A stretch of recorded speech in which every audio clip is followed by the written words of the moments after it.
Desde el Centro de Noticias de Caracol Televisión en Bogotá, esto es Noticias Caracol, edición del mediodía.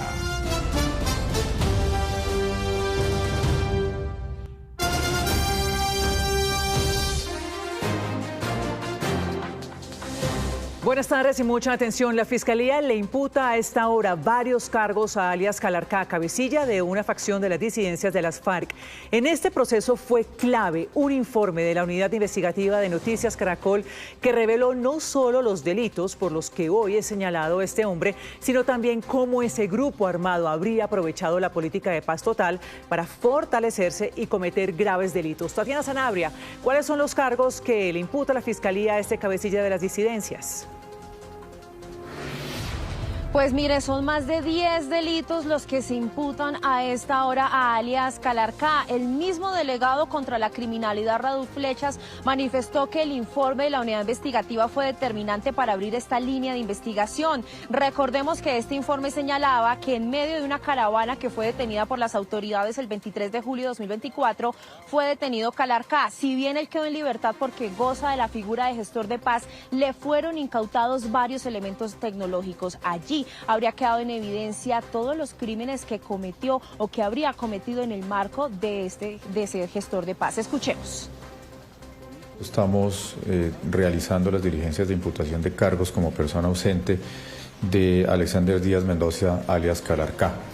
De todos es conocido que luego del informe de investigación de Caracol Televisión, se procedió también por parte de la señora Fiscal General de la Nación a crear un grupo de tareas especiales que concretara varias de las situaciones que se venían manejando en torno a este cabecilla del Estado Mayor de Bloques y Frentes de las disidencias de las FARC. Son más de 10 delitos entre los que se encuentra concierto para delinquir, reclutamiento forzado de menores y todo lo que tiene que ver afectaciones a la fuerza pública, atentados terroristas. Aquí los detalles de esa imputación.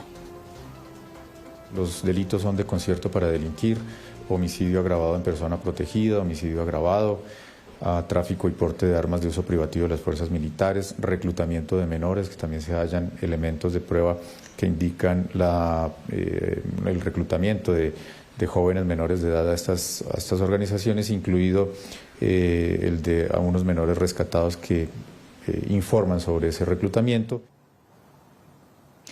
Son los detalles entregados por Raúl González Flechas, delegado contra la criminalidad organizada de la Fiscalía. Recordemos ese informe de la unidad investigativa que generó la apertura de esta nueva línea investigativa y que se desencadena en lo que hoy está sucediendo, una nueva imputación de cargos contra este cabecilla de las disidencias de las FARC. Nuevas revelaciones de los computadores de Calarcá dejan al descubierto que mientras el Estado redujo la persecución a las disidencias que él comanda, ese grupo guerrillero aprovechó la paz total para fortalecerse y cometer toda clase de crímenes, incluyendo asesinato de líderes, reclutamiento de niños y masacres. Así se evidencia en nuevos chats que Noticias Caracol revela a continuación. El 6 de enero de 2024, cuando las disidencias de Calarcá estaban en pleno cese al fuego con el gobierno, Calarcá le dio la orden a uno de sus hombres de asesinar a sangre fría a un excombatiente de las FARC, firmante del acuerdo de paz, al parecer porque estaba hablando mal de él. Chalá, el sicario, le envió a Calarcá esta foto con el hombre amarrado y le suministró su nombre. Juan Gabriel Hurtado Betancur. ¿Y todavía me nombra a mí? Sí. Ese HP nunca lo he visto. ¿Y tiene más familia por ahí? Un tío, pero dice que él no sabe por qué ese tipo está por acá. Maten a ese tipo. Ok. ¿No tiene mujer ni hijos ahí en la casa? Mujer sí, pero hijos no. Pero no se dieron cuenta a qué hora nos lo trajimos. Mátenlo y lo dejan por ahí que lo recojan. En los computadores fueron halladas las fotografías de Juan Gabriel Hurtado mientras estuvo con vida y la imagen de su posterior asesinato, la cual nos abstenemos de publicar. Tras el hallazgo del cuerpo, la Asociación de Firmantes del Acuerdo de Paz emitió este comunicado describiendo el secuestro, asesinato y rechazando el crimen.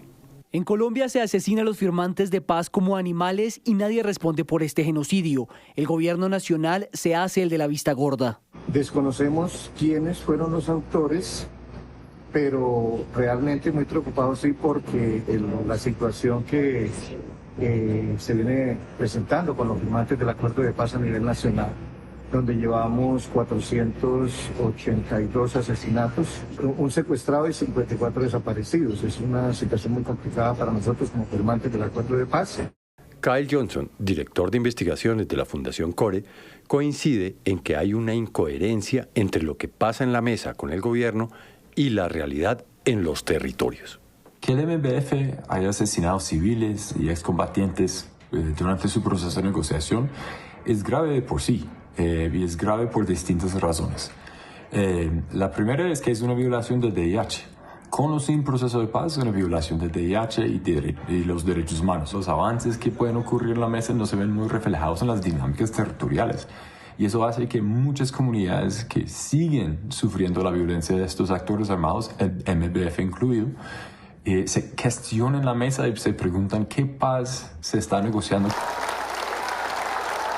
Pero no se trata solo de firmantes del Acuerdo de Paz del 2016. En los dispositivos aparecen decenas de fotografías de víctimas que se ven secuestradas, amarradas o golpeadas, y posteriormente sus cuerpos se ven acribillados, en algunos casos con tiros de gracia.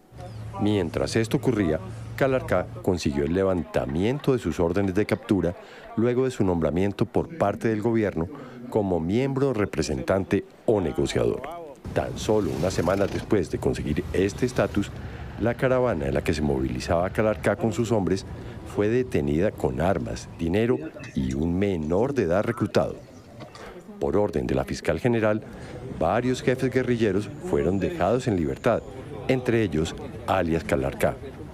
Episodio que generó muchos interrogantes de diferentes sectores, incluyendo la defensora del pueblo, Iris Marín. Hay evidencia que muestran, por lo menos el hecho de Antioquia de julio del 2024, pone de presente que la suspensión de órdenes de captura no necesariamente se están utilizando por parte del grupo únicamente para acudir al proceso y adelantar las conversaciones, sino que en ese hecho, en la caravana había personas que no tenían suspensión de órdenes de captura e iban, pues, digamos, amparadas y escoltadas por la ONP, había armas, había dineros y había un menor de edad. Entonces la duda allí es cómo se evaluó esta situación por parte del gobierno, qué medidas y protocolos se tomaron para evitar estos abusos y pues por lo menos a la Defensoría del Pueblo esto no le ha quedado claro. Aprovechando esa figura, el jefe de las disidencias continuó cometiendo graves crímenes como el reclutamiento de niños. Uno de esos ejemplos está plasmado en esta conversación en la que un lugarteniente suyo, conocido con el alias de El Mueco, le entregó el reporte de 2 personas reclutadas, entre ellas una niña de tan solo 14 años de edad. Mi viejo, la muchacha de nombre Yureli, jurisdicción de la Uribe, Meta, nombre de la mamá, padre, hermanos 5 hombres, 2 mujeres, familia en el ejército no, familia en la guerrilla no, grado de estudio 8º, enfermedades ninguna, hijos no, edad 14 años, ingresa como guerrillera. El muchacho Joyner, edad 28 años, buen tomador de trago, no presenta dificultades de salud, ingresa como guerrillero. Buen día. Listo, muy bien. Envíemelos a donde Taylor. La defensora del pueblo explicó que desde el año 2023 las disidencias de Calarcá se comprometieron a no reclutar menores. Sin embargo, esa entidad tiene evidencias de que esa práctica continuó. Tenemos evidencia de que las disidencias de la línea de Calarcá-Córdoba continuaron reclutando y la Defensoría del Pueblo ha constatado además casos específicos y muy graves que comprometerían la responsabilidad de estas disidencias. Además, este hecho, digamos, está prohibido por el DIH, pero además es, digamos, una prueba o es una práctica que evidencia el fortalecimiento de estas estructuras. Los archivos de las disidencias dejan claro que mientras negocian con el gobierno, esos grupos guerrilleros han aumentado su capacidad militar, garantizando su expansión criminal. En varias conversaciones entre Calarcá y Richard Catatumbo, se refieren a los arsenales que están comprando y movilizando a diferentes partes del país. Esta es una de las conversaciones entre Richard Catatumbo y uno de los proveedores de armas. Allí están hablando de la compra de 14 Dragunov, un sofisticado rifle. También la compra de 50 granadas para fusil y 3 fusiles Tabor, como estos. El pantallazo de la conversación fue enviado a Calarcá para aprobar la compra. Ya el amigo las recibió. Esta semana llegan a mis manos. Ok. Ese fortalecimiento militar que está ampliamente documentado en los dispositivos es algo que se refleja en las regiones del país. Así lo explica Johnson. El MBF liderado por Calarcá sí se ha fortalecido durante el proceso de negociación. Según los registros que tenemos en la Fundación CORE, en 2022, las unidades del OINDI y el MBF operaban en 66 municipios del país. Hoy en día ese número ha aumentado a 110. Según las cifras del Ministerio de Defensa, también en 2022, las unidades del OINDI y MBF tienen alrededor de 1.400 hombres. Ahora esa cifra ha aumentado a 2.800, es decir, el doble de integrantes que tenían hace 3 años. Ahora, ese fortalecimiento sí empezó durante el gobierno de Duque y continuó durante el gobierno de Petro. Las razones de este fortalecimiento las explicó así de contundente. Uno sí es el proceso de negociación y el aprovechamiento de los ceses bilaterales que hizo Calarcá y sus otras unidades para consolidar sus avances territoriales en distintas partes del país. Pero también el hecho de que las economías ilícitas están más grandes y más rentables que nunca permiten al grupo tener la plata necesaria para expandirse. Todo indica que el discurso político de Petro va por un lado, pero la realidad va por otro. En sus recientes respuestas públicas, el mandatario se refirió a la negociación con Calarcá, desconociendo lo que está ocurriendo. La posibilidad de una negociación seria está en que Calarcá colabore en transformar las zonas de hoja de coca en la selva amazónica del Guaviare y el Meta en selva original, y el no reclutamiento de niños y el respeto a la libertad de decisión de las comunidades donde se asienta. María Victoria Llorente, directora ejecutiva de la Fundación Ideas para la Paz, explicó por qué las evidencias halladas en los computadores de Calarcá siembran un manto de duda sobre la negociación. Se entiende que el grupo pueda seguir cometiendo delitos, pero quienes los representan en la negociación tienen el deber, con implicaciones jurídicas, de concentrarse en el proceso. Si alguno de ellos incurre en actividades ilícitas, enfrenta consecuencias legales, pero además afecta de manera grave la legitimidad y credibilidad de ese proceso de diálogo. Estas nuevas revelaciones en los archivos secretos de las disidencias sobre asesinatos y reclutamiento de niños revelan que el único beneficiado con la paz total es Calarcá con sus disidencias, que siguen delinquiendo sin la presión del Estado. Precisamente la Fiscalía confirmó que hoy en día continúa suspendida la orden de captura contra alias Calarcá. El ente acusador estará atento a las directrices que se dé por parte del nuevo mandato de Abelardo de la Espriella. Por ahora continúa la audiencia de imputación de cargos contra este hombre. Noticia en desarrollo en Noticias Caracol. 12 de la tarde, 45 minutos. En otros temas, Noticias Caracol llegó al municipio de Puracé, en el Cauca, donde fue declarada la calamidad pública por la actividad del volcán. Las autoridades avanzan en la atención a las comunidades afectadas por la caída de ceniza en varias veredas y también corregimientos. Fernando Rojas, ¿cuál es la situación en este momento? Hola Ana Milena, muy buenas tardes. Miren, nosotros nos encontramos en Coconuco, que es la cabecera municipal de Puracé. A esta hora la situación de preocupación por parte de las comunidades que han visto durante los últimos días aquí en este casco urbano caer gran cantidad de ceniza que ha afectado la salud de los niños, de los adultos mayores, pero que también ha generado afectaciones a cultivos y a algunos animales. Por momentos aquí se sienten fuertes vientos y en el ambiente hay gran cantidad de ceniza. Aquí en Coconuco está establecida la sede de la administración municipal, en donde en las últimas horas fue declarada la calamidad pública.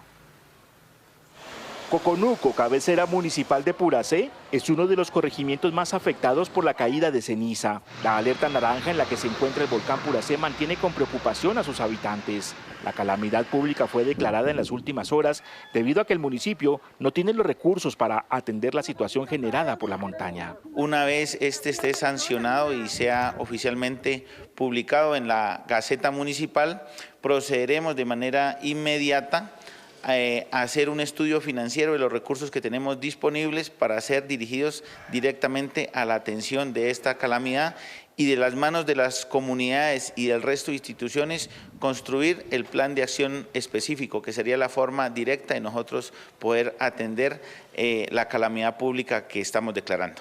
Aunque aún no se han dado directrices de evacuación, las autoridades manifiestan que serán instalados albergues en Puracé, Coconuco y Paletará. Las comunidades de las veredas Cristales, Ispala, 20 de Julio, Alto Anambío, entre otras cercanas al volcán, son las más afectadas por la caída de ceniza, en especial los cultivos. La ceniza y todo eso que le está cayendo, pues se están acabando. El cultivo de fresa y el de tomate estaban en producción y pues hasta ahí llegó. Pues de todas maneras todo el mundo estamos afectados por esa cuestión, más que todo pues los niños y todas esas cosas y los mayores, pues por ejemplo acá el jefe también, todo eso, entonces pues ya esa es una preocupación. Por lo de la ceniza, los niños, mucha gripa, nosotros también, entonces también las ventas han mermado un poquito, pues porque la gente ya casi no sale, pues miedo a lo de la ceniza, ¿no? Entonces, pues en eso nos hemos visto afectado un poco en el comercio. Las comunidades piden que no los dejen solos. Esperamos que las entidades como la Gobernación del Cauca, Alcaldía, Cabildos, nos ayuden tanto como a los de Puracé, porque pues se ve una dificultad muy dura, porque pues la verdad son los que están al pie de la parte del volcán, ¿no? La declaratoria de calamidad pública es una de las vías para atender la emergencia. Que las entidades, tanto departamentales como nacionales, lleguen en un gran ejercicio en acorde con el equipo municipal de Puracé, Coconuco. Eso esperamos y con nuestras autoridades ancestrales. La administración de Puracé se encuentra organizando la entrega de kits alimentario y de aseo en las veredas de mayor afectación y que reclaman la ayuda nacional y departamental. Mire, frente al tema de una posible evacuación de las comunidades que están cerca al volcán Puracé, la Oficina de Gestión del Riesgo del Departamento del Cauca ha manifestado que está atenta a las decisiones que se tengan por parte de la administración de aquí de Puracé, ya que esta administración es la que tiene la potestad para decidir si se hace la evacuación o no.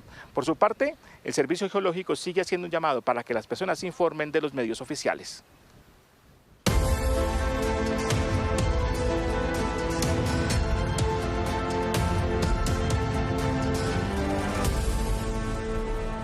Avanza la cuenta regresiva para el cambio de mando presidencial. Faltan 3 días, 2 horas, 10 minutos y algunos segundos para la posesión del presidente electo de Colombia, Abelardo de la Espriella.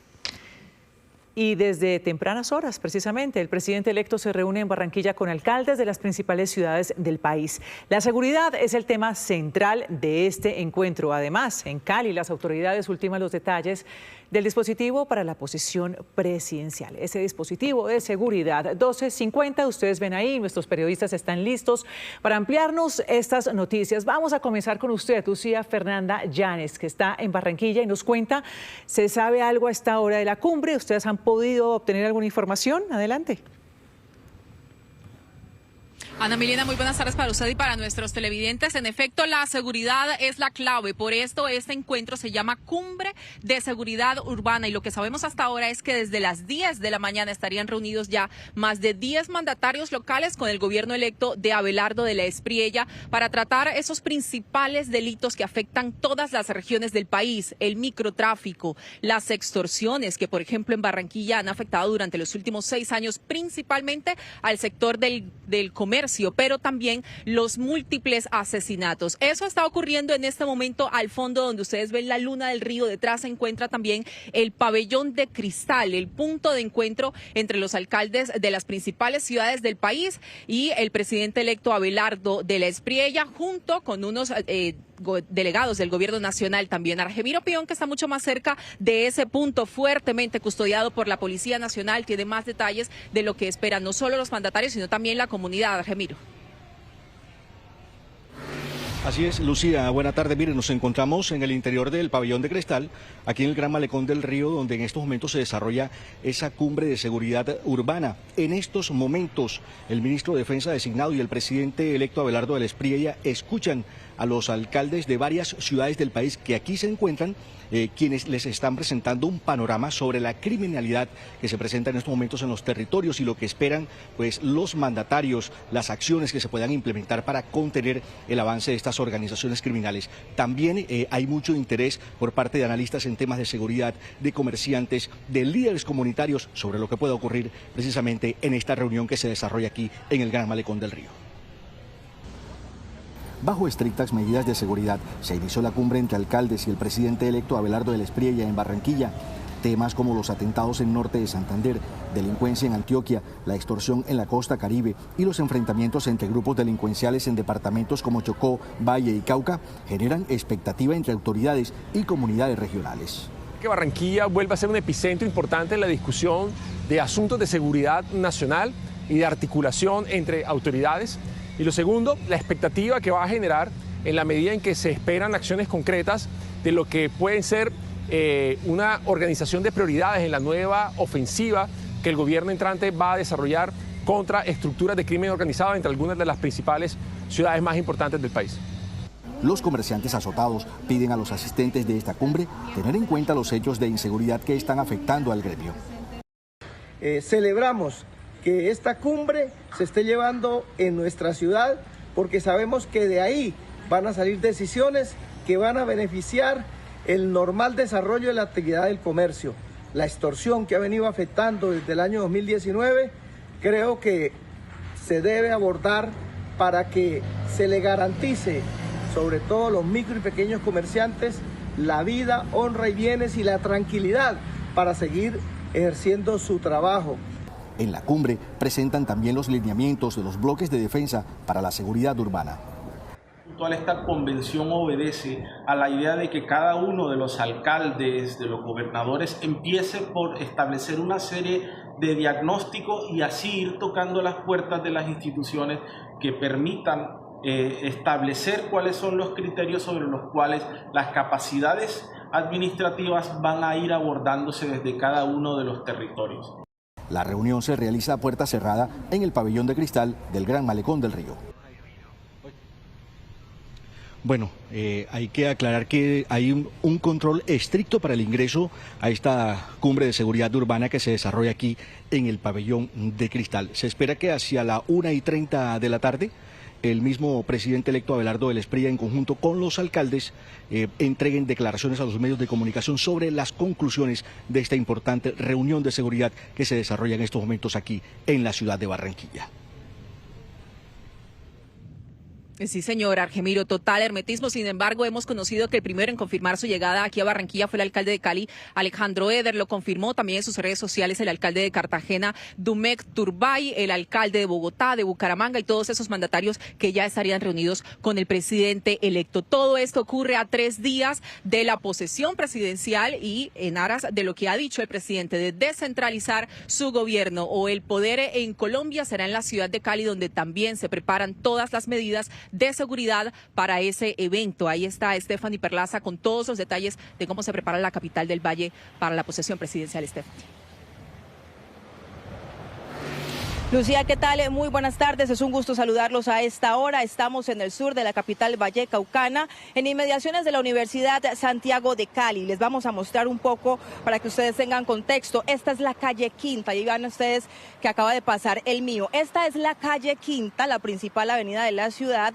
El que ustedes están viendo allá, la estructura café, es la Arena USC. Esta es la calle Quinta con carrera 63. Todo esto va a estar cerrado el 7 de agosto para el acto de posesión al interior de esta alma mater. Adicionalmente, las autoridades han decretado varias medidas, entre ellos cierres viales, y les vamos a mostrar en un mapa a continuación cuáles son los cierres viales para el 7 de agosto en la ciudad. Hablamos de la calle Quinta con carrera 62. También la carrera 64, la carrera 66, todas estas carreras van a estar cerradas, y adicionalmente se va a hacer un cerramiento perimetral de 30 cuadras a la redonda de este espacio donde estamos. Este es el barrio Pampalinda, para que las personas que viven en esta zona pues también tengan en cuenta esa información. Adicionalmente, las autoridades han decretado varias medidas en materia de seguridad. Los detalles de esas medidas los tiene Valentina Gallego. Adelante, Valentina, buenas tardes. Stephanie, televidentes, buenas tardes. Miren, nosotros hemos venido hablando de seguridad, pero yo quiero contarles la lectura de la ciudad de Cali a las personas en este momento. Ya se empiezan a ver el despliegue, por ejemplo, de los agentes de tránsito. Se percibe la intensificación de sobrevuelos del halcón de la Policía Metropolitana de Cali. Pero las recomendaciones no solamente son para las personas que van a venir a la posesión presidencial el próximo viernes, sino para los caleños. Varias recomendaciones, nuevas medidas, entre esas ley seca. El próximo viernes se prohíbe llevar o transportar escombros y gasolina. Solamente se podrá hacer tanquear los autos en los tanques específicamente. Además también, ojo caleños, porque van a tomar desvíos, tienen que tomar desvíos si ustedes se van a dirigir hacia el sur de la ciudad. Va a estar cerrado la calle Quinta hasta el Batallón Pichincha, hasta el Cantón Militar. Pero estamos hablando que el próximo jueves también habrán cierres viales en sectores como Plaza de Caicedo y Parque del Perro. Unas 30 cuadras a la redonda de la Arena USC estarán cerradas durante el 7 de agosto por la posesión presidencial. De los 11.000 hombres que llegarán a Cali, 5.000 estarán destinados en esta zona en específico, acompañados de 10 puestos de control de los agentes de tránsito de la Secretaría de Movilidad para blindar el acto protocolario. Se va a tener un cerramiento con vallas por toda la calle Quinta, desde la 56 prácticamente hasta el batallón. Eso quiere decir carrera 62, carrera 64 y toda la parte posterior a la universidad va a estar completamente cerrada y sin ningún paso vehicular. Nada más vehículos acreditados por presidencia.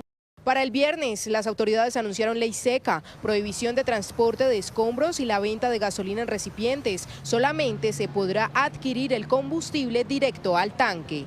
Se llevará a cabo del día 7 de agosto, inicia a las 6 de la mañana, termina a las 8 de la noche. Eso con el ánimo de que garantizar la seguridad primero y segundo, que los comerciantes no sientan una afectación. Aquellos que tienen permiso de porte de armas no pueden hacer uso de la misma por la posesión presidencial. Y por último, garantizar también que la Aeronáutica Civil tiene un decreto donde prohíbe el uso de los ART, aeronaves remotamente tripuladas, no solo en Cali, en Palmira, Yumbo, Candelaria y toda el área metropolitana. La Secretaría de Salud recomendó a los ciudadanos que hagan uso del servicio de urgencias solo si es necesario. Anunciaron la activación de un equipo especializado de alta calidad para atender a las delegaciones y visitantes internacionales ante una emergencia bajo la modalidad domiciliaria. Una unidad móvil con médico y enfermera totalmente capacitados para atender domiciliariamente, o sea, ya sea en lugar de hotel o en algún sitio que se requiera una situación que por pertinencia médica se pueda manejar ambulatoriamente. En un caso de que sea otra situación clínica, tenemos un primer anillo de atención que está fundamentado en la Fundación Valle Lilí y en la Clínica Imbanaco. El jueves 6 de agosto, la Plaza de Caicedo, el Peñón y el Parque del Perro también tendrán cierres viales durante el día ante las diferentes actividades culturales programadas.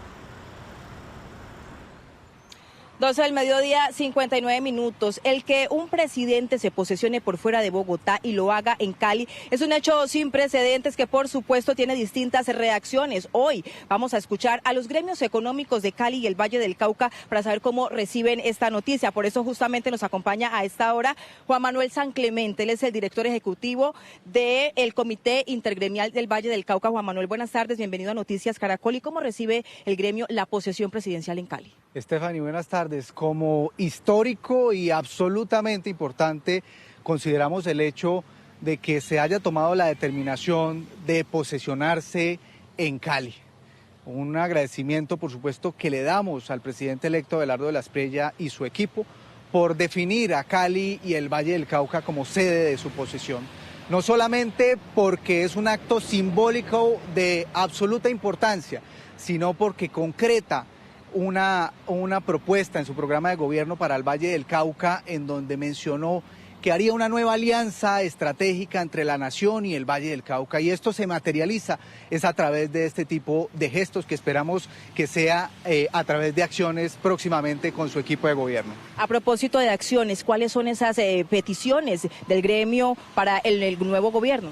La región se ha puesto de acuerdo para establecer unas prioridades regionales en la Agenda 2026-2030. Por supuesto, el flagelo de la seguridad es fundamental, en donde hemos visto un incremento de las estructuras criminales, de los atentados y otros aspectos que afectan la tranquilidad y el bienestar de los vallecaucanos. Y por eso le pedimos un plan maestro de seguridad para el suroccidente. También los temas que tienen que ver con salud, para el bienestar de todos los vallecaucanos, financiamiento para el sector salud. En educación, por supuesto, una región que tiene un promedio de tasa de cobertura por debajo del promedio nacional y una tasa de deserción por encima del promedio nacional, requiere de una inversión concentrada y estratégica histórica, como la que no se ha tenido nunca en materia de educación en este departamento. Por supuesto, los temas de infraestructura estratégica son fundamentales para la competitividad, para atraer inversión, pero también para generar empleo para los vallecaucanos. El dragado del canal de acceso a Buenaventura, la modernización de nuestro aeropuerto Alfonso Bonilla Aragón, por supuesto el acueducto de Buenaventura para que los bonaverenses tengan acceso al agua, muy importante, descontaminar el río Cauca, y otros proyectos de infraestructura estratégica como la vía Mulaló-Lobo Guerrero, destrabar ese proyecto a través de una decisión del gobierno nacional. Y finalmente, por supuesto, tener una interlocución permanente también con el sector privado, en donde podemos fortalecer mecanismos como obras por impuestos que permitirían llevar inversión privada a través de bienes públicos a las comunidades. Juan Manuel, gracias por estar con nosotros en Noticias Caracol. Son las peticiones del Comité Intergremial del Valle del Cauca al nuevo gobierno. Nosotros continuamos en este panorama contándoles que se han establecido distintos puntos de control en los distintos accesos a la ciudad. El aeropuerto internacional Alfonso Bonilla Aragón es un punto clave porque allí van a llegar las delegaciones que estarán presentes en la posesión presidencial. También hay allí medidas de seguridad y nos las cuenta John Alex Henao. Adelante, John, buenas tardes. Estefania, audiencia, saludo especial. Usted hace unos minutos mencionó algo muy importante, y es la relevancia que tiene este hecho histórico para Cali y la región. Y como usted menciona, el Aeropuerto Internacional Alfonso Bonilla Aragón, pues quiero contarle que aquí ya todo está listo en materia tecnológica, logística y de seguridad para garantizar ese dispositivo que blindará las delegaciones que arribarán a este aeropuerto. Las autoridades han dicho que son más de 300 uniformados los encargados de esos anillos de seguridad para blindar el aeropuerto y también la vía que conduce a la ciudad de Cali, por donde se desplazarán dichas delegaciones.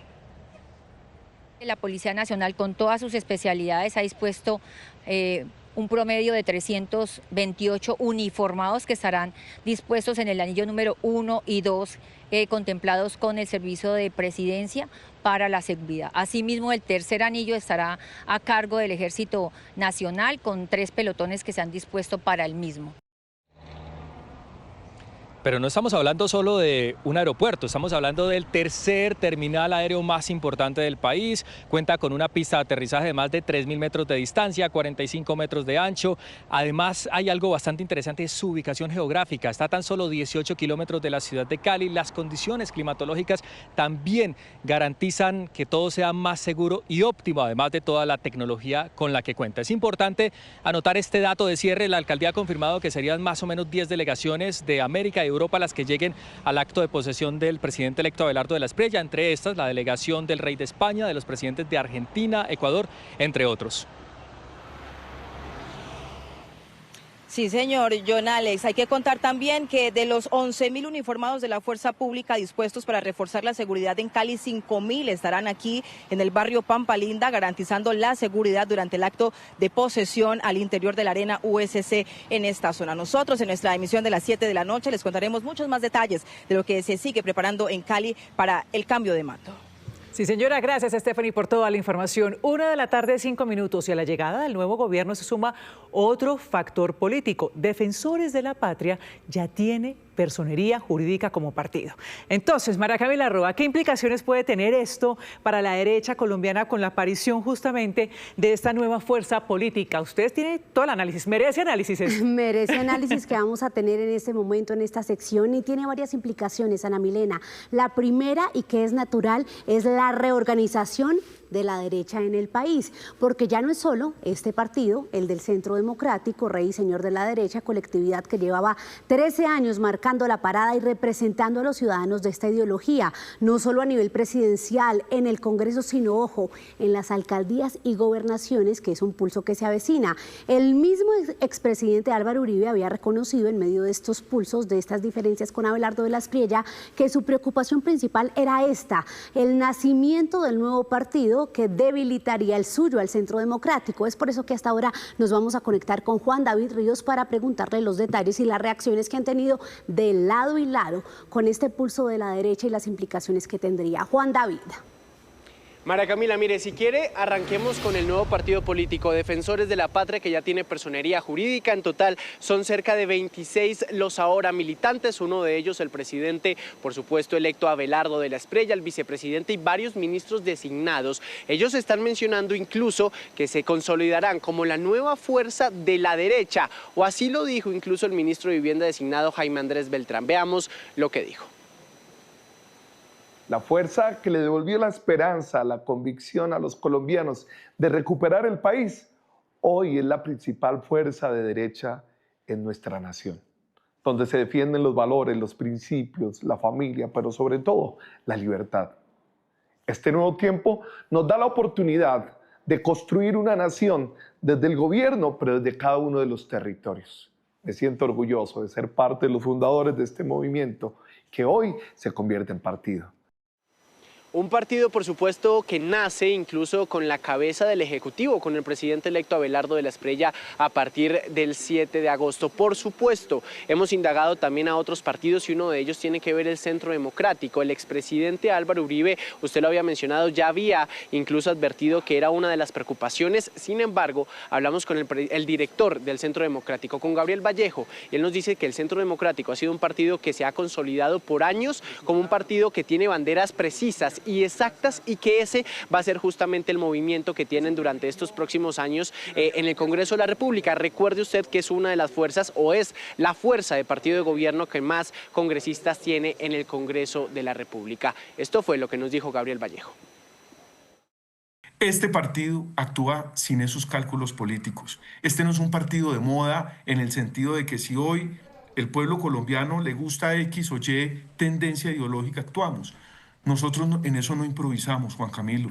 Nosotros creemos en unas tesis que de alguna u otra manera han contribuido a mejorar las condiciones de vida de los colombianos. Aquí nos dedicaremos, Juan Camilo, repito, como abejitas laboriosas, a polinizar el corazón de los colombianos con nuestras tesis que creemos sean útiles para Colombia. Nos tenemos que dedicar a eso, Juan Camilo. Nosotros no tenemos que pensar en que si nace un partido, que si se acaba el otro, que si se fusiona el uno. Nosotros tenemos que preocuparnos es por resolver los problemas de los colombianos. Esto se suma ahora a una nueva decisión que debe tomar el expresidente Álvaro Uribe, y es que todavía no ha confirmado su asistencia a la posesión en Cali del próximo 7 de agosto. Incluso el Centro Democrático ha dicho que su asistencia se definirá luego de ponderar aspectos de seguridad, su situación personal y la coyuntura judicial que enfrenta. El expresidente Álvaro Uribe, quien es el director político justamente del Centro Democrático, aún no ha dicho que sí a esa posesión de Abelardo de la Espriella, y que podría estar allá justamente cuando el presidente electo pues ahora sea presidente en forma. Estamos por supuesto a la espera de esta decisión que tome el expresidente Álvaro Uribe de asistir o no a esa posesión y por supuesto de este pulso entre el Centro Democrático y el nuevo Partido de Defensores de la Patria. María Camila. Juan David, gracias. Pues como decía Ana Milena, esto merece análisis y por eso cambiamos de invitado y saludo a esta hora a Gabriel Cifuentes, nuestro analista político de cabecera. Gabriel, la pregunta de entrada, así a rajatabla, ¿el nacimiento de Defensores de la Patria amenaza las aspiraciones del Centro Democrático? Sin lugar a dudas, María Camila, esta es una noticia que lo que indica es que va a haber una puja por lo que se ha denominado la nueva derecha, en donde van a competir por esa base quizás más conservadora que encontraba en el Centro Democrático el único partido representativo de la derecha. El próximo pulso, María Camila, se va a dar en las elecciones regionales, pero hay un elemento no menor. Y es que la derecha, que hoy se constituye como oficialismo, está ya presentando una primera puja en donde se corre el riesgo de atomizar los votos contra una oposición en cabeza del pacto histórico que opera de forma unitaria y monolítica y que hoy es la principal fuerza en el Congreso de la República. Bien, rápidamente, ¿cómo ve que el expresidente Álvaro Uribe Vélez, sumado a esto, ligado a esto, todavía no confirme su presencia en la posesión? Esto simplemente da luces de una distancia que existe, que ha sido evidente durante la campaña y después de la elección del presidente Abelardo de la Espriella, un distanciamiento entre el expresidente y su partido con el presidente electo y verdaderamente por razones de seguridad o asuntos judiciales no resulta ser una explicación creíble frente a la ausencia que de materializarse simplemente confirmaría la distancia que existe entre el exmandatario y el presidente electo Abelardo de la Espriella. Confirmaría esa distancia. No se me vaya, Gabriel, ya regreso con usted, pero antes vamos a ver esta carta que envió hoy la defensora del pueblo al presidente entrante Abelardo de la Espriella. Iris Marín dijo que aunque apoyará y colaborará con la nueva administración, le preocupan algunos anuncios hechos por el presidente y algunos de sus funcionarios designados, porque dice irían en contra de los derechos humanos. Nicolás Rojas tiene los detalles. ¿Cuáles son esos puntos, Nicolás? Buenas tardes, que preocupan a la defensora. María Camila, no solamente está preocupada, sino que también está pidiendo interlocución con el gobierno del presidente electo Abelardo de la Espriella. En esta carta que fue enviada por la defensora Iris Marín al presidente electo Abelardo de la Espriella, pues le manifiesta y expresa su preocupación sobre 7 puntos que vamos a empezar a enumerar en este momento. Ella dice que es importante garantizar la libertad de prensa y la protesta, al pedir que se proteja el trabajo de los periodistas, que se respete la libertad de expresión y no estigmatizar la oposición. Además, señala que pide nombrar funcionarios imparciales y revisar algunos nombramientos, especialmente en la Unidad Nacional de Protección. Pide no debilitar la institucionalidad a nivel de derechos humanos y el acuerdo de paz. Agrega también la defensora que se debe respetar los derechos de los indígenas, además del respeto a la consulta previa a las comunidades en temas cruciales como son la fumigación de cultivos ilícitos, fracking y extracción de recursos. Además, pide a la defensora en el documento que se garantice la educación sin discriminación en temas como orientación sexual o religiosa, y finaliza planteando el fortalecimiento de la defensa de los colombianos que se encuentran fuera del país en asuntos como la deportación, María Camila. También he manifestado mi entera para acompañar al nuevo gobierno en la discusión de decisiones en estos y otros temas asociados con los derechos humanos. Además, he solicitado que se establezca un escenario de diálogo entre la presidencia, los ministerios competentes y la Defensoría del Pueblo para examinar estas preocupaciones, presentar nuestras recomendaciones y establecer mecanismos de seguimiento. Debemos trabajar conjuntamente en la protección de los derechos humanos y contribuir a mejorar la situación que enfrenta nuestro país. 1:14, allí estaba entonces la defensora del pueblo y vamos a cerrar, como les decía, con otro pulso muy importante. El próximo 12 de agosto el Congreso va a elegir por quién asumirá la máxima entidad que le pone la lupa a los recursos públicos, la Contraloría. Se trata de uno de los cargos con mayor responsabilidad del Estado y de 10 candidatos suenan 2 o 3 con mucha fuerza entre las colectividades y por eso nos vamos a conectar con Juan Pablo Contreras para preguntarle cómo va ese pulso. Juan Pablo. María Camila, buenas tardes. Mire, sí, suenan varios nombres entre estos 10 aspirantes. Uno de ellos es Andrés Castro Franco. Él tiene varias relaciones políticas, ya que fue personero de Bogotá y también ha hecho, pues entonces, algunos acercamientos con algunos congresistas del Pacto Histórico y del Centro Democrático. Sin embargo, en algunos sectores no suena, ya que sería una ficha cercana al actual procurador Gregorio El Hash. Pero en la lista también tenemos a Jorge Eliezer Laverde. Él fue, o sería más bien el candidato liberal, una bancada bastante grande en el Congreso que entre Senado y Cámara reúne por lo menos 39 votos necesarios para ganar la aspiración hacia la Contraloría. También es conocido al interior del Capitolio Nacional, ya que es el secretario de la Comisión Sexta del Senado. Entonces, pues naturalmente tiene apoyos de varias bancadas. Pero también hablemos ahora de Carlos Mario Zuluaga. Él fue vicecontralor y también fue contralor encargado y también se disputan los votos entre varios partidos como el Centro Democrático, el Pacto Histórico, pero naturalmente tendrá los votos del Partido Conservador, un partido que también lo ha apoyado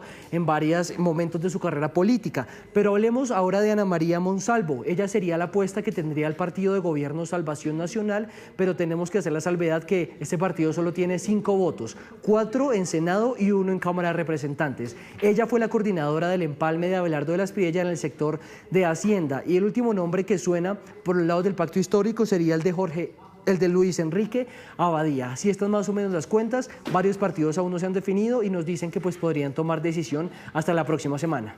Eso será la próxima semana, como usted bien lo dice, Juan Pablo. Por ahora están enfocados en posesión, pero ese pulso tendrá toda la atención la próxima semana. Gracias, Juan Pablo. Y regresamos con Gabriel Cifuentes, nuestro analista político. Para Gabriel, preguntarle entonces, mire cómo todo está tan entrelazado. Este pulso por la Contraloría también podría estar enfrentando a la derecha, incluso con otros sectores, como pasó con la elección del presidente del Senado, ¿no?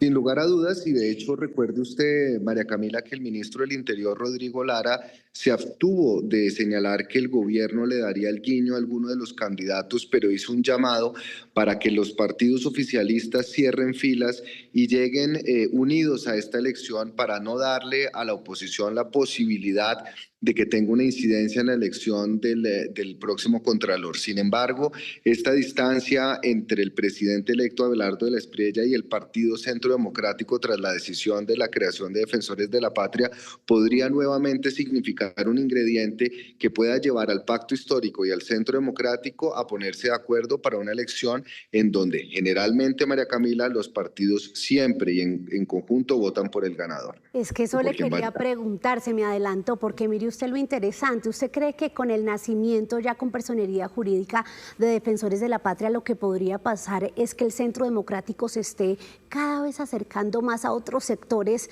de centro y por qué no progresistas? Mire usted incluso que a Paloma Valencia la criticaron mucho por decir que ese partido no era de derecha. Veo ese salto muy difícil, María Camila. Recordemos que en todo caso los 3 millones de electores del Centro Democrático para el Congreso son en todo caso electores de derecha, de centro derecha, que tienen una afinidad ideológica con el gobierno del presidente Abelardo de la Espriella. De hecho, las bases votaron por Abelardo de la Espriella. El error del Centro Democrático de afincarse o de acercarse al Pacto Histórico simplemente le podría representar una pérdida en identidad y en electores y dejarle el camino libre para que Defensores de la Patria pueda capitalizar ese esguince ideológico y político. Pues vamos a ver, Gabriel, entonces el primer indicador medidor sería si el expresidente Uribe asistió o no a la posesión. Muchas gracias por su tiempo. Feliz tarde, María Camila, para usted y para toda la audiencia. Y así cerramos nuestra sección al mediodía del cambio de mando, pero nos vemos nuevamente a las 7 de la noche. Feliz tarde.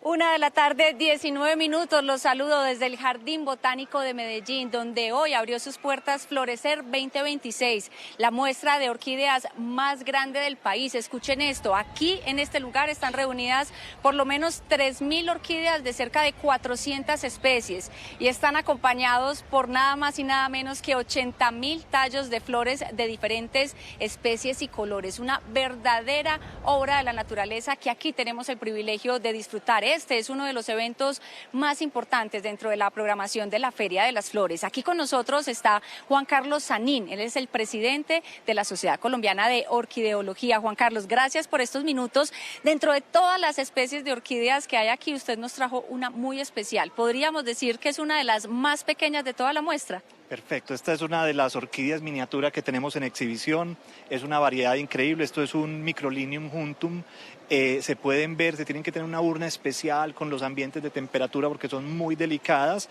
y es algo de lo que la gente más le gusta observar cuando visita el evento. Juan Carlos, ¿por qué son tan especiales las orquídeas? Sabemos que nuestro país es líder en diversidad de orquídeas, tiene más de 1.500 especies endémicas, pero ¿qué es lo que hace que las orquídeas sean tan llamativas? Perfecto, las orquídeas son una de las plantas más evolucionadas del mundo, cómo se desarrollan, cómo viven en simbiosis con la naturaleza. Ellas no le están robando a los árboles donde viven, simplemente lo conviven y lo hacen, y eso ha hecho que sean una de las plantas más espectaculares en la naturaleza. Fuera de las flores que nos dan colores, formas, entonces son una fantasía. La invitación, Juan Carlos, para quienes van a venir aquí a la muestra, de pronto con el cuidado, porque estamos rodeados de todas esas especies, ¿cómo cuidarlas brevemente? Muchas veces matamos las orquídeas por exceso de agua. Ese es uno de los primeros tips que tenemos que hacer, no hay que regarlas todos los días, hay que observarlas muy bien, ellas le van hablando a uno si la hojita se va poniendo seca, si se pone muy verde, entonces tratar de entenderlas y cuidarlas mucho. Juan Carlos, muchas gracias por este evento tan hermoso para la ciudad y por estos minutos aquí en Noticias Caracol. Les decía que este es uno de los eventos más llamativos e importantes de la Feria de las Flores, pero también, por supuesto, estamos todos esperando lo que va a pasar el próximo domingo con los silleteros. Pues Alfonso Cárcamo se fue a uno de los restaurantes más tradicionales de Medellín, donde justamente preparan la alimentación de los silleteros. ¿Qué es lo que come un silletero antes de hacer esos kilómetros de recorrido cargando muchas veces más de 20, 30 kilos? Aquí les tenemos la respuesta. Mientras Medellín se prepara para aplaudir a los silleteros, hay un secreto que también florece antes del desfile: el sabor que les da la fuerza para cargar con orgullo su tradición. En Noticias Caracol conocimos a Juan David Arrieta, el chef encargado de poner el gusto a 530 platos de silleteros el domingo del desfile. Empezando en la mañana con un delicioso desayuno, un hermoso y delicioso y provocativo calentado de frijoles, que es lo que nosotros nos reconoce Medellín y toda Antioquia, donde ellos van a alimentar antes de iniciar el desfile. Ellos se van a alimentar con mucha proteína para que puedan coger fuerza ya después de toda esa caminata o todos esos procesos que ellos están haciendo, que va acompañada de unas costillas, un cañón de cerdo, arroz primavera, una ensalada, un energético y unas papas criollas. Aparte eso va acompañado con unos 2 jugos, 2 bebidas, porque no va a ser una, lo que nos representa a nosotros, que es el guandolo, el delicioso guandolo, y un jugo de mango. Recorrer más de 2 kilómetros del puente de Guayaquil a Plaza Mayor con una silleta a cuestas no es una tarea menor. Por eso, este plato es pensado, dado que una buena alimentación se convierte en la mejor aliada para mantener la energía, la fuerza y la resistencia durante todo el desfile. Nosotros, con el área de ingeniería de nuestra empresa, nosotros detallamos cada producto. Las calorías son aproximadamente durante todo el día casi 2.050 calorías, que se reparten entre las 3 cenas, y ante esas 3 cenas tienen una hidratación suficiente para poder ellos continuar con todo el desfile. Con este ya son 3 años de este tradicional restaurante antioqueño haciendo felices a los silleteros con una buena alimentación. En realidad es un orgullo como paisa y representar esta gran empresa que es el Rancherito, y darles a ellos esa satisfacción de que nosotros los acompañamos, como así ellos entregan ese orgullo a nosotros poderle brindar esa hermosa atención para ellos. La carga energética en cada plato es fundamental según el experto en cocina. Sin embargo, lo que prima al final de todo es el amor y el orgullo con el que se prepara cada comida. Alimentos nutritivos, tradicionales y, por supuesto, elementales para esos silleteros que el domingo van a estar caminando, exponiendo la belleza de sus flores. Ana Milena, no sé usted qué prefiere, si venir aquí a ver orquídeas conmigo y disfrutar las maravillas de la naturaleza, o animarse con Alfonso a comerse una bandejita paisa de esas. Creo que me voy con Alfonso, Tatiana, aunque eso está bellísimo. Gracias por toda la información, Tatiana. 1:34 PM, gracias por continuar con nosotros. nosotros. Atención a quienes están en Bogotá, porque desde hoy hay cortes programados de agua en varios sectores de la ciudad. Así que si usted vive o trabaja en algunas de las zonas afectadas, es mejor tener presente cuánto durará esta suspensión. Nos conectamos con Juan Andrés Beltrán. Juan, usted nos cuenta entonces cuáles son los sectores que están incluidos y, muy importante, ¿cuándo regresa el servicio? Buenas tardes. Mire, la suspensión del servicio inició a las 11 en punto de la mañana en por lo menos 100 barrios de 6 localidades, 2 de ellas en el sur. Me refiero a la localidad Antonio Nariño y también Rafael Uribe Uribe. En el centro, en la localidad Los Mártires, y también en la localidad de Santa Fe, y más al norte, la localidad de Chapinero y hacia Usaquén. La razón es por cuenta del cambio de unas estructuras en la matriz principal del acueducto, que se extenderá por aproximadamente 24 horas, es decir, mañana sobre el mediodía se espera que esté regresando el servicio. Pero para entender mejor cuáles son las zonas afectadas y cuáles son los canales para solicitar, por ejemplo, carrotanques, los invitamos a ver el siguiente informe. Por cuenta de la intervención de la tubería en la red matriz del acueducto de Bogotá, el servicio de agua estará suspendido por 24 horas en gran parte de la ciudad. Estas obras consisten principalmente en la renovación de las cámaras que están a lo largo de toda esta línea. Hoy se va a intervenir la ubicada en el Parque Nacional y esto nos va a permitir garantizar la continuidad y mejorar las presiones de toda esta zona suroriental de la ciudad. Para realizar los trabajos a las 11 de la mañana se cerraron las válvulas, lo que dejará sin servicio los barrios ubicados entre la carrera Segunda y avenida Caracas, entre calles 60 y 123A, y en el polígono comprendido entre la carrera 13 y la carrera 30, entre diagonal 45 Sur hasta la calle 63. Almacenar agua, dar prioridad a lo que es principal, básicamente el manejo de alimentos. Y una muy importante es comunicarse a la línea 116 del acueducto de Bogotá para solicitar servicio de carrotanques en caso de que alguna comunidad lo requiera. La suspensión también aplica para 17 barrios ubicados entre carreras Octava Este y Tercera, desde la calle 33 hasta la 60 bis. También entre carreras Tercera y avenida Caracas, desde la calle 32 Sur hasta la calle 26. Algunos ciudadanos recién se enteraron del corte de agua. Ni idea, hasta ahora por cuestión de que nos encontramos con ustedes, me entero de la situación, pero no, la verdad no sabía. ¿Y ahora qué? Pues toca ir a ver cómo solucionamos inmediatamente, porque yo tengo un negocito acá en el sector y pues básicamente el agua es importantísima para nosotros. ¿Y por cuánto tiempo la van a cortar? 24 horas. ¿Y no nos hemos bañado hoy? No, ya, mentira. No, tener paciencia y esperar a ver qué pasa, ¿sí o no? No, pues hay que ir a avisar a la familia y recoger agüita por 24 horas. Sí, señor. Sí. Por un arreglo en el sistema de acueducto. No, pues está bien, me parece bien que arreglen las cosas antes de. En otros 40 barrios de las localidades de Teusaquillo, Mártires, Antonio Nariño y Rafael Uribe Uribe también aplica la suspensión. A partir del mediodía de mañana miércoles, el servicio se restablecerá paulatinamente. Mire, el acueducto ha explicado que una vez vuelva al servicio es posible que el agua tenga algún tipo de coloración, lo que no afectaría la potabilidad del líquido, y también es posible que se baje la presión por cuenta de estos arreglos, principalmente hacia la zona del centro oriente de la capital del país. Gracias, Juan. 1:38 p.m. En otros temas, uno de los grandes desafíos del nuevo gobierno es la seguridad. El presidente de la Espriella y su ministro designado de Defensa ya habrían definido el mando militar y el mando policial que lo acompañarán en su gobierno. Estefanía Valencia, ¿quiénes suenan para ser los comandantes de fuerza y el nuevo director de la policía?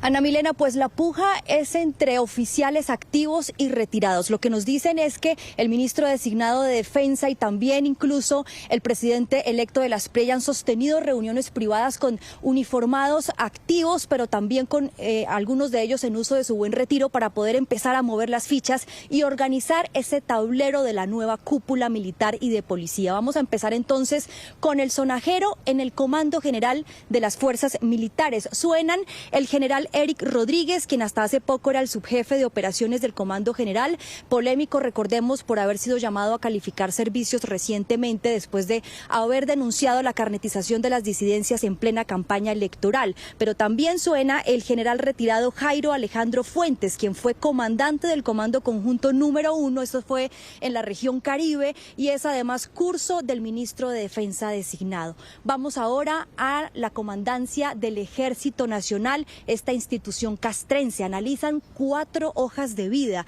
El general José Bertulfo Soto, actual jefe de Estado Mayor Generador de Fuerza, quien fue también además comandante de la 5ª División. El general Walter Adrián Giraldo, actual comandante de Operaciones de Ejército. Ven allí ustedes 2 uniformados activos que compiten con 2 uniformados retirados. El general Jorge Humberto Jerez, actual coordinador de Empalme, y el general retirado Alberto Sepúlveda, quien fue comandante del Comando Conjunto número 2. Pasemos ahora a la Fuerza Aeroespacial Colombiana.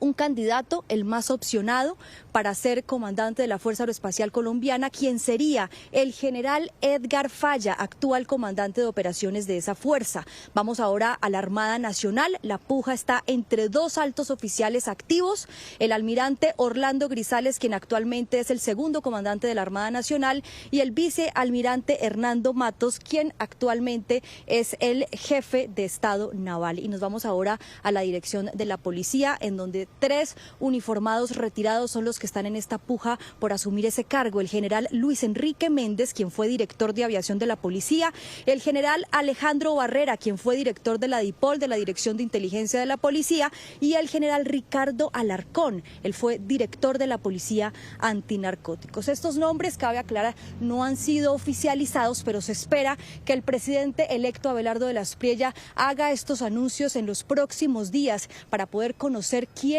serán las personas que van a liderar esa nueva estrategia de seguridad que trae el gobierno entrante. Sí, señora, ya veremos quiénes serán los designados, Stephanie, pero el ministro de Defensa saliente, el general en retiro Pedro Sánchez, entre tanto, aseguró que quedó en firme la adquisición de 17 aviones Gripen y 2 Embraer KC-390. Los Gripen reemplazarán a los Kafir, mientras los KC-390 reforzarán la flota de transporte militar de la Fuerza Aérea. Paula Belalcázar, ¿cuándo comenzarán a llegar estas aeronaves al país? Ana Milena, buenas tardes. Colombia compró 17 aeronaves Gripen a la empresa sueca Saab, que le costaron 16.5 billones de pesos. Se hizo a través de 2 compes. El primero, que se firmó en noviembre de 2025, en el que se autorizó la contratación para la compra de las aeronaves y las vigencias futuras, y el segundo, que es para la financiación de la compra en su totalidad con un empréstito internacional, buscando la forma de pagar precisamente estas aeronaves. El ministro de Defensa dijo que dependiendo de la variabilidad del euro, si su tendencia es a la baja, Colombia podría adquirir un avión de más. Los primeros 2 llegarán en 2028 y desde ya se están ensamblando en Suecia. Escuchemos. Aquí el tema de la compra de los aviones Gripen, hay 2 compes. Uno que dijo, vaya y compre los aviones porque el país lo necesita para cumplir la misión constitucional. Y se hizo un contrato por 3.100 millones de euros, o sea, se negoció en euros, pero se dejó una plata de 16.5 billones de pesos. ¿Pero qué se adquirieron? Una capacidad de superioridad aérea que incluye soporte logístico, armamento, entrenamiento, etcétera. Eso ya está contratado. Y al firmar ese contrato, esa empresa SAP firmó con otros 4 países más que le producen armas, que le producen sistemas. Entonces ya está un contrato totalmente hecho. El otro COMPES que aprobamos anoche es para financiar. ¿Por cuánto? Por 16.5 billones de pesos, pero se financia son 3.111 millones de euros. Y sobre esa misma línea, para modernizar las capacidades de la movilidad aérea y de transporte militar, también se compraron 2 aviones KC-390 para la Fuerza Aeroespacial Colombiana. Son 2 aviones brasileños de la empresa Embraer. Llegan con una función multipropósito porque apoyarán labores como el traslado de tropa, el reabastecimiento de combustible en vuelo especialmente para los Gripen y para apoyar una amplia variedad de misiones como por ejemplo la asistencia humanitaria y la respuesta de desastres. Este avión tiene una capacidad de carga de 26 toneladas y posee un sistema de guerra electrónica. La primera aeronave será entregada en el año 2029 y la segunda en el 2030. dentro de los 13 billones de pesos, dentro de esas 47 aeronaves, se determinó comprar 2 aeronaves para la FAC, de avión táctico pesado. Se hablaron diferentes ofertas, estuvo el Airbus 400 con una capacidad bastante robusta, el C-130, y finalmente se eligió un brasilero, que también lo adquirió otros países, principalmente países de Europa y también Emiratos Árabes. Y eso nos da la facilidad de poder solucionar las capacidades en esta área. Estos aviones llegan en el 2029 y en el 2030 y viene incluido un soporte logístico, por ejemplo, 500 horas de vuelo anuales por cada aeronave durante 2 años. Esto es para Colombia, o sea, esto no es para una persona ni para una fuerza, no es para proteger a la nación. Y responde a necesidades propias que definieron las mismas fuerzas militares y la Policía Nacional. El ministro también habló sobre la posesión presidencial el próximo 7 de agosto en la capital del Valle del Cauca. Advirtió que hay varios riesgos para la seguridad que se han tenido en cuenta, entre ellos el terrorismo por la alta injerencia de los grupos armados en el departamento, especialmente con el acondicionamiento de carros bomba, también el ataque con drones y posibles sazonadas en respuesta violentas en las comunidades. El ministro dice que Cali está preparada con un robusto dispositivo de seguridad compuesto por más de 11.000 uniformados. Si estamos desplegando esas capacidades allá es porque hay riesgos, y los riesgos que hemos visto es un atentado terrorista donde han intentado, en algunos casos han logrado ingresar explosivos, que es los eventos que hemos visto en algún momento. Pero nosotros, el despliegue que tenemos permite inhibir esa amenaza, pero tenemos que aumentar aún más la alerta y sobre todo que la comunidad nos ayude con información. Y por supuesto, el mensaje del ministro para el gobierno entrante es que la seguridad sea una prioridad para Colombia. 1:56. Un nuevo ataque con un dron cargado con explosivos tiene en alerta a la comunidad de El Tarra, en el Catatumbo. En medio de los enfrentamientos entre el ELN y las disidencias de las FARC, la población pide un cese de hostilidades y denuncia nuevas amenazas. En esta humilde vivienda de la zona rural del municipio de El Tarra, uno de los actores armados dejó caer un potente explosivo que comprometió la infraestructura y dejó una persona gravemente herida. Esta vez rechazamos de manera contundente el ataque presentado el día de ayer en el corregimiento de Filo el Gringo, jurisdicción del municipio de El Tarra, donde hubo una afectación en su totalidad a una vivienda y dejando a un civil gravemente herido. Estos hechos violan el derecho internacional humanitario y, por supuesto, violan los derechos humanos. El ministro de Defensa, Pedro Sánchez, desde Noticias Caracol, habló sobre este tipo de hechos y manifestó que hay refuerzos por mitigar estos ataques. Cada 13 horas aquí en Colombia hay un intento de ataque con drones. Nosotros hemos desarrollado bastantes capacidades y avanzamos en un proyecto que es el Escudo Nacional Antidrones. Visitamos o conocimos más de 119 empresas de más de 21 países. Incluso enviamos 3 veces a Europa, a Asia, a Estados Unidos, a mirar las mejores tecnologías del mundo. El equipo que hizo esa evaluación, que son equipos estructuradores de las diferentes fuerzas, dijeron, mire, no hay aún la capacidad que inhiba el 100% de los drones. Nosotros inhibimos aquí en Colombia alrededor de un 95% de los intentos de ataques con drones. Por ahora, diferentes sectores se unen en un solo clamor dirigido al gobierno nacional, en donde le piden brindar seguridad para el Catatumbo, pero evitar que esto represente un riesgo para las comunidades. No podemos permitir una confrontación armada que termine poniendo en mayor riesgo a las comunidades, especialmente a nuestros campesinos, a nuestros menores de edad, a nuestra población civil, que siempre son los que más sufren las consecuencias del conflicto. La verdadera seguridad también se construye con más Estado. La principal preocupación es el uso de drones conectados con cables de fibra óptica, una tecnología que amplía su alcance operativo y dificulta su neutralización. Además, los cables abandonados en zonas boscosas representan un riesgo para la fauna y generan un nuevo impacto ambiental. En Noticias de la Salud, atentos que en la prestigiosa revista médica británica encendió las alarmas con una reciente publicación sobre el uso de los famosos péptidos. Doctora Fernanda, buenas tardes. Ana, buenas tardes. La publicación tiene que ver con decenas de casos en el Reino Unido de daños a la salud relacionados, al parecer, con el uso de un producto para adelgazar, específicamente de un péptido que están tan de moda. Hay fiebre, por ejemplo, en las redes sociales de péptidos. Este se llama retatrutide. Oigan esto, aún está en investigación, en estudio, es decir, que no está aprobado por las autoridades sanitarias y ya lo están vendiendo. Por supuesto que es fraudulento. Entonces, ¿qué les estarán vendiendo? ¿Qué se están inyectando? Incluso hay un muerto, un hombre joven con sospecha de lesión en el hígado. Entonces, este es un llamado nuevamente a la precaución que se debe tener con el uso de cualquier producto, en este caso con la idea de perder peso. Y aún más, si se compran por internet, en cuentas de redes sociales que no dan un respaldo, o incluso si se compran en gimnasios, no es el sitio. Son fármacos que deben ser, primero, legales y segundo, prescritos y supervisados por un profesional que sepa del tema. Los péptidos se volvieron famosos en conversaciones de amigos, redes sociales, el mundo del fitness y otros espacios en los que se busca principalmente estrategias para la pérdida de peso. ¿Pero qué son los péptidos?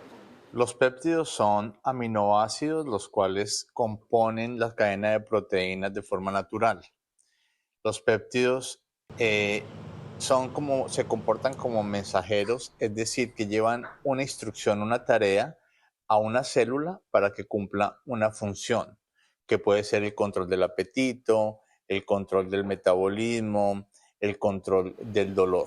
Hay varios péptidos que están aprobados por agencias regulatorias de salud para comercialización y uso bajo prescripción médica en el tratamiento de condiciones como la obesidad. Los péptidos son definitivamente un avance en la medicina moderna y el uso de ellos para patologías como la diabetes, la obesidad, va a cambiar la evolución y la historia.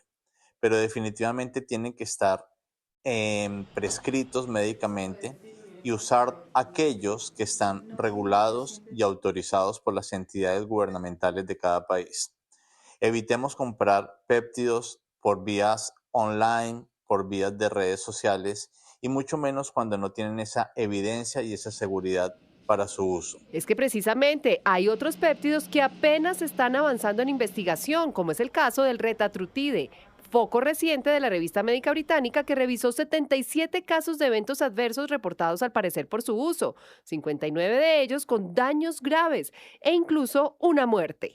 Yo creo que este artículo es un llamado de atención para la población en general por el uso indiscriminado de péptidos y peor aún en un mercado negro, un mercado gris que se tiene por diferentes medios de comunicación, principalmente redes sociales y venta y compra online.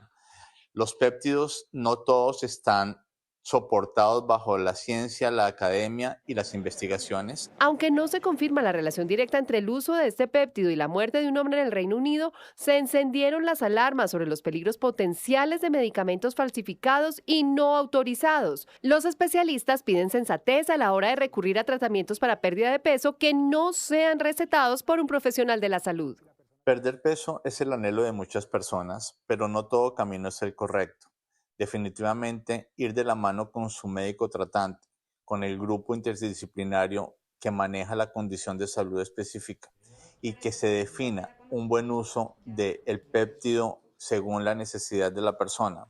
Acompañar con un adecuado aporte de nutrición y proteína, actividad física de forma diaria para preservar la masa muscular son objetivos fundamentales en la pérdida del peso. En nuestro país, precisamente, el INVIMA emitió una advertencia sanitaria sobre la comercialización ilegal de soluciones inyectables de péptidos que no tienen registros vigentes y que ponen en riesgo la vida. Insisto, hay que tener mucho cuidado con la desinformación, con el mercado negro, con el uso no supervisado por profesionales de la salud de estos medicamentos. Sobra decir el riesgo de los productos ilegales, cuál es su composición real, en qué condiciones se están produciendo de verdad. Y pues incluso así sean legales, hay que hacerlo con orientación médica, nutricional. Estamos frente a un mercado que se aprovecha de las modas, de las necesidades de la gente y repito, son medicamentos, son fármacos, no son vitaminas ni suplementos que incluso también requieren guía. Y bien, los espero esta tarde a las 4 en punto en Noticias Caracol en vivo en YouTube para hablar de vejez y salud mental en Conscientemente. Feliz tarde.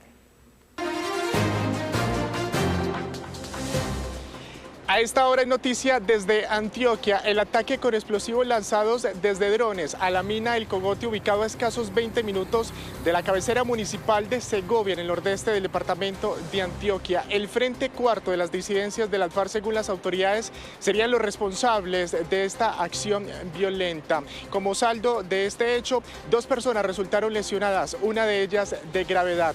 Mientras avanzan las investigaciones, el personero de esta población alerta sobre el uso constante de drones cargados con explosivos para atentar en contra de la población civil y la fuerza pública. A esta hora se mantiene el bloqueo intermitente en el sector de Cabí, esto en la vía Quito-Pereira, a raíz de las protestas que adelantan los líderes del Comité Pro Defensa de Energía Eléctrica en el Chocó, que hoy ya cumple 18 días. Aunque aquí a Quibdó llegó la comisión interinstitucional liderada por el gobierno nacional, hasta el momento no han llegado a ningún acuerdo. Temas álgidos en la negociación: el primero son las tarifas diferenciales para el departamento, segundo está en las inversiones y en la modernización para las redes de distribución, y tercero está la presencia de la Gobernación del Chocó en la Junta Directiva de ISPAC. Sin estos 3 temas, sin soluciones para estas 3, peticiones, no habrán salidas ni tampoco levantamientos de las protestas. Los líderes han enfatizado que se mantendrán más vías de hecho si no llegan a un acuerdo. A esta hora es noticia en Santander que están fuera de peligro los 4 hinchas del Atlético Bucaramanga que resultaron impactados por un muro que se desplomó mientras ellos hacían la fila para ingresar al estadio Américo Montanini, en donde se disputaba el clásico anoche entre el Bucaramanga y el Cúcuta Deportivo. Según el reporte de las autoridades, solo una de estas 4 personas debió ser trasladada hasta un centro médico a recibir asistencia, pero ya está fuera de peligro. El muro hace parte de la fachada del Instituto de Deportes de Santander, el INDER Santander. Estos son los sucesos que hacen noticia en el mundo hoy. Los incendios forestales se extienden sin control por la zona noroccidental de Estados Unidos. Más de 2 millones de hectáreas han sido consumidas por las llamas y miles de personas han sido evacuadas en los estados de Washington y Oregón. Los bomberos no dan abasto para contenerlos. Son imágenes que se asemejan a una zona de guerra.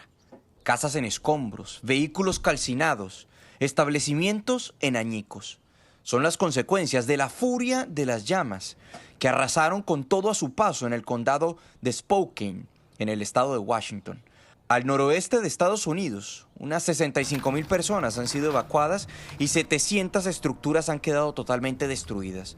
Una de esas es la casa de Cami Felix, quien logró escapar junto a su familia. No esperábamos que fuera a pasarse el río, pero sabíamos que hacía mucho viento y unos 30 minutos antes de que lo hiciera, mi marido y yo vimos lo mal que estaba la situación y le dijimos a los niños, no queremos asustarlos, pero creemos que deberían empezar a prepararse para recoger algunas cosas. Hoy, entre lágrimas, lamenta al ver que no queda nada del que fue su hogar. Los incendios, entre tanto, no dan tregua. Estas imágenes dejan ver la magnitud de los incendios, más de 102 en todo el país. En lo corrido del 2026, 2 millones de hectáreas han resultado quemadas. Se han desplegado a 30,000 bomberos y otros cuerpos especializados, pero no han dado abasto para contener las llamas. En Oregón, el otro epicentro de los incendios, 800,000 hectáreas han resultado quemadas durante las últimas horas. Es el incendio más devastador en su historia. Las autoridades en Washington capturaron a un sujeto al que señalan como responsable de haber iniciado uno de los incendios. Hasta ahora no se presentan víctimas fatales ni heridos. Juan Camilo, en Europa ni los incendios forestales ni las altas temperaturas del verano dan tregua. Las llamas siguen arrasando miles de hectáreas en países como Francia y Grecia, mientras el nuevo foco que se inició en Países Bajos mantiene la máxima emergencia. Más de 500 bomberos, apoyados por 140 camiones, helicópteros y aviones cisterna, trabajan sin descanso para controlar el incendio que desde hace 6 días arde en la región griega de Ática. Aunque la situación ha mejorado, el fuego ha arrasado más de 12,000 hectáreas, especialmente en la localidad de Psata, a 60 kilómetros de Atenas, donde el domingo murieron 2 pilotos tras el choque de 2 helicópteros que buscaban controlar las llamas. En un estadio a las afueras de la capital, voluntarios de la zona montaron un refugio temporal para dar acogida a varios animales. Esto es horrible, pero por otro lado también ves de lo que somos capaces de lograr cuando trabajamos. Mira cuánto amor pueden recibir estos animales que en sus vidas tal vez nunca habían llegado a recibir. Por otro lado, Francia, que registró el mes de julio más caluroso de su historia, empezó a dejar atrás su tercera ola de calor en lo que va del verano. El incendio de Gironda, que todavía sigue activo, es ya el mayor registrado en el país desde la Segunda Guerra Mundial. En Países Bajos, la situación no es diferente. En las últimas horas, un fuerte incendio se ha extendido por más de 100 hectáreas en una reserva natural en la provincia de Limburgo, cerca de la frontera con Alemania. En lo que va de 2026, la Comisión Económica de la ONU calcula que el fuego ha destruido más de 430.000 hectáreas en toda Europa. Además, señala que 9 de cada 10 incendios forestales son provocados por la actividad humana, ya sea por negligencia o incluso de forma deliberada. 6 días después de la avalancha de migrantes que cruzó ilegalmente de Marruecos hacia Ceuta, aún quedan unas 2.000 personas en las calles, las playas y los bosques del enclave español. Se teme por la suerte de más de 1.200 menores que cruzaron solos. Otra noche durmiendo bajo cielo abierto y tendidos a escasos metros del mar o en las calles. Los migrantes en Ceuta sobreviven por caridad. Los niños también se encuentran en una realidad muy distinta a la que imaginaron: rechazo, hambre e incertidumbre. Varios pequeños están solos, con acceso limitado a comida, agua, techo y saneamiento. El gobierno anunció ayuda adicional. Una partida extraordinaria de 25 millones de euros dirigidos a Ceuta para la atención de los menores no acompañados. La organización Save the Children alertó que cientos de ellos están en grave riesgo de desprotección y que el sistema de la ciudad atiende a alrededor de 1.000 menores, superando su capacidad. Según la ONG, se teme que haya niños y niñas aún sin identificar permaneciendo en la calle o espacios que no reúnen las condiciones necesarias para garantizar su seguridad y bienestar.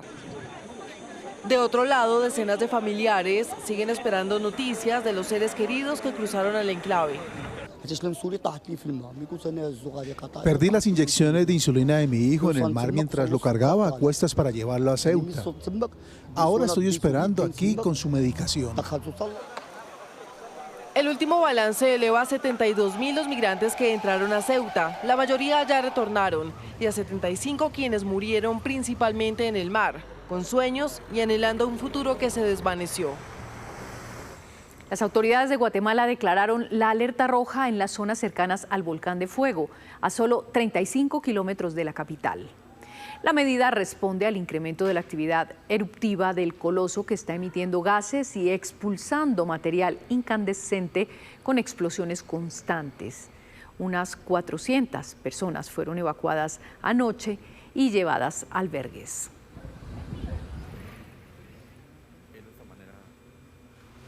Los cuerpos de socorro nicaragüenses, de hecho, tuvieron que hacer recorridos para rescatar a la población. Y aquí una imagen sobrecogedora del amor maternal en el mundo animal. Esta hembra delfín nadó junto a su cría muerta durante 6 días. El parto fue complicado y el pequeño delfín murió al nacer. 14 delfines nadaron con ella durante todo el recorrido.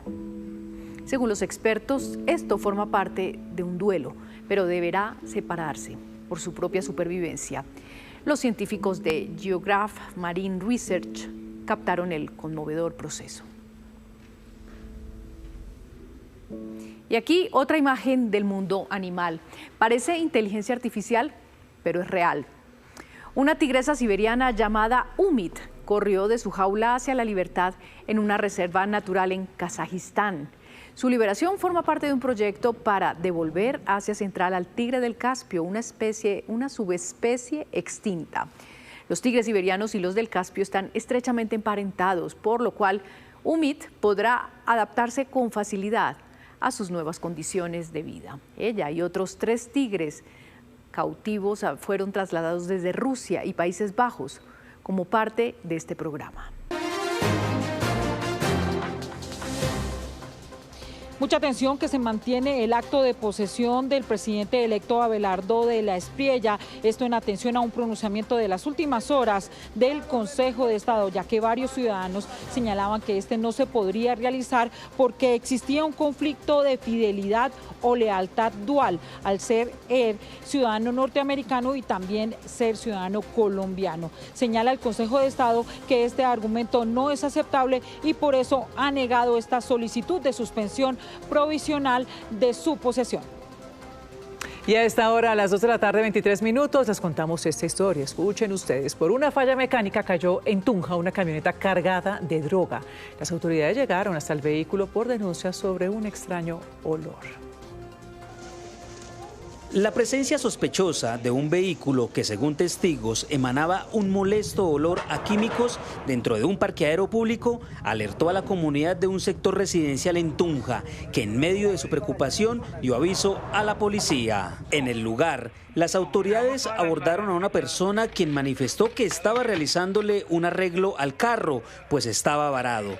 Pero la sorpresa fue al corroborar los curiosos paquetes que llevaba como carga. Al abrir el vehículo esperé un olor. Posteriormente solicitamos el apoyo del guía canino. Cuando llega el compañero con el guía canino, el perro arroja una señal positiva para estupefacientes. Dentro del vehículo se encontraron más de 1.700 de las llamadas panelas de marihuana y creepy. Para camuflar el olor les echan algún tipo de sustancias como jabones, aceites y otro tipo de sustancias para disimular el olor. Pero pues gracias al trabajo de los caninos de la policía pues se dan estos resultados importantísimos. Para este gran golpe, Matt fue fundamental, una integrante de la Policía Metropolitana de Tunja, que en los últimos 5 meses ha sido clave para incautar más de 1 tonelada de sustancias alucinógenas. Según el seguimiento de cámaras, el vehículo habría llegado desde el Valle del Cauca. Ahorita con toda esta situación y toda esta dinámica del mercado de la marihuana, el principal proveedor allá del suroccidente de Colombia, alguna parte esta se queda aquí en la ciudad, en el área metropolitana, en Boyacá, y otra sigue hacia el norte y hacia otras regiones del país. El hallazgo es un duro golpe al narcotráfico. Según las autoridades, el costo de la incautación superaría los 1.000 millones de pesos. Lo último en Noticias Caracol. Mucha atención, el presidente electo Abelardo de la Espriella acaba de anunciar el nombre de quién será el director de la policía. Se trata del general Alejandro Barrera, quien fue director de la Escuela de Carabineros. Para la subdirección llegaría el general Norberto Mujica. En minutos les vamos a ampliar esta noticia desde Barranquilla. 2 de la tarde, 48 minutos. Atención, volvemos con la noticia sobre quién será el próximo director de la Policía Nacional. El anuncio lo hizo el presidente electo Abelardo de la Espriella en la cumbre de alcaldes en Barranquilla. El cargo lo asumirá el general Alejandro Barrera, quien fue director de la Escuela de Carabineros. Lo anunciamos hace un instante. Lucía Fernanda, volvemos con usted. ¿Qué más se conoce sobre esta noticia?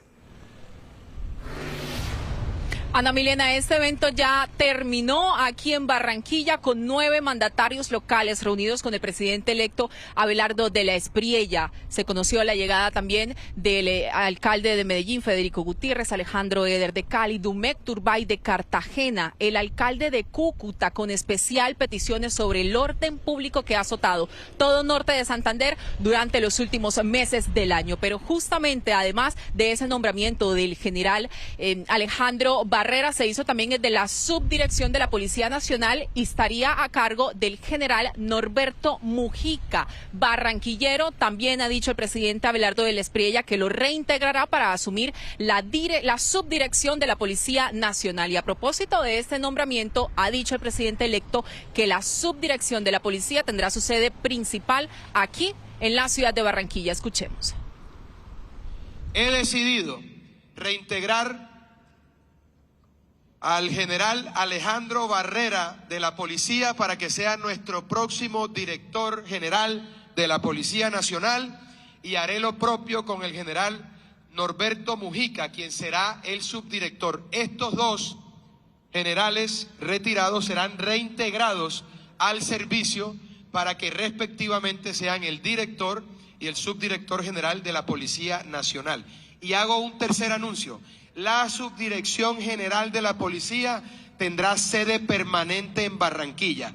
No solamente estamos descentralizando el poder, también vamos a descentralizar el manejo de la seguridad. Sobre esa descentralización del poder, también hizo un anuncio importante o la confirmación de los bloques de seguridad urbana, un modelo que dice el presidente electo se va a replicar a nivel nacional y será una articulación con la Policía Nacional, las fuerzas militares, la Fiscalía Nacional y demás entidades para garantizar o recuperar el control en los territorios con mayor incidencia de delitos en todo el país. Esto dijo. Se trata de unos bloques de seguridad urbana, pero va también atado con la seguridad en las regiones, con la seguridad rural, porque tenemos un plan perfectamente diseñado en cabeza del ministro de Defensa designado, el general Mora, que vamos a ejecutar con los mandatarios seccionales y dándole a nuestra fuerza pública el apoyo que requiere. Finalmente se refirió a las bandas criminales y a sus cabecillas. Ha reiterado que tienen 72 horas para entregarse. De lo contrario, ha dicho el presidente electo, serán capturados o dados de baja. Son las tres principales conclusiones de esta cumbre de seguridad urbana entre alcaldes y el presidente electo Abelardo de la Espriella aquí en Barranquilla, sobre la que más adelante también en nuestra emisión de Noticias Caracol en Vivo y de las 7 de la noche tendremos más detalles. Sí, señora, varias noticias desde la cumbre de alcaldes, Lucía, una de ellas, descentralizar la seguridad. Tendrá sede entonces en Barranquilla, gracias. Y hay otra noticia de última hora, pero en la Jurisdicción Especial para la Paz. La JEP anuncia nuevas imputaciones contra exintegrantes de las FARC por graves crímenes cometidos durante el conflicto armado en Colombia. Héctor Rojas, ¿usted nos cuenta más? Ana Emilia, estos crímenes habrían sido cometidos específicamente por el bloque sur y el bloque oriental de las FARC. Fueron 10.000 expedientes que fueron repetidos por parte de la Fiscalía, 2.436 víctimas que narran los crímenes que habrían cometido estas extintas FARC, este grupo guerrillero, y que también se complementa con las versiones que entregaron los comparecientes de las FARC. ¿Qué es lo que ha dicho la JEP sobre los crímenes que habrían cometido? Escuchen ustedes. Esta decisión documenta también hechos que marcaron la historia del país, como los asesinatos de Álvaro Gómez Hurtado y José del Cristo Huertas hasta morir, su fiel acompañante. El asesinato del general retirado y exministro de Defensa Fernando Landazábal Reyes. El asesinato del profesor Jesús Antonio Bejarano en sede de la Universidad Nacional en Bogotá, entre otros. El auto de determinación de hechos y conductas proferido por la Sala de Reconocimiento también recoge los crímenes cometidos en tomas guerrilleras, como las más conocidas de Mitú y Miraflores, y en masacres que sembraron terror en esta parte del país, como la de los concejales de Rivera Huila o la masacre de los concejales de Puerto Rico, Caquetá. ¿Quiénes son las personas imputadas por la JEP? Rodrigo Londoño, conocido como el alias de Timochenko, Milton de Jesús Toncel, alias Joaquín Gómez, Jaime Alberto Parra, alias El Médico, Julián Gallo, conocido también como Carlos Antonio Lozada, y otros 23 comandantes de las ex-FARC. ¿Qué es lo que ha dicho la JEP sobre lo que habrían cometido estas personas? Escuchen ustedes. Hubo ataques con explosivos para lo que en esa época llamaban hacer presencia en las ciudades, especialmente ataques con explosivos contra la policía en estaciones y en CAIs, pero también contra bienes civiles, como los atentados con rockets contra el Palacio de Nariño durante la posesión de Álvaro Uribe Vélez el 7 de agosto del 2002.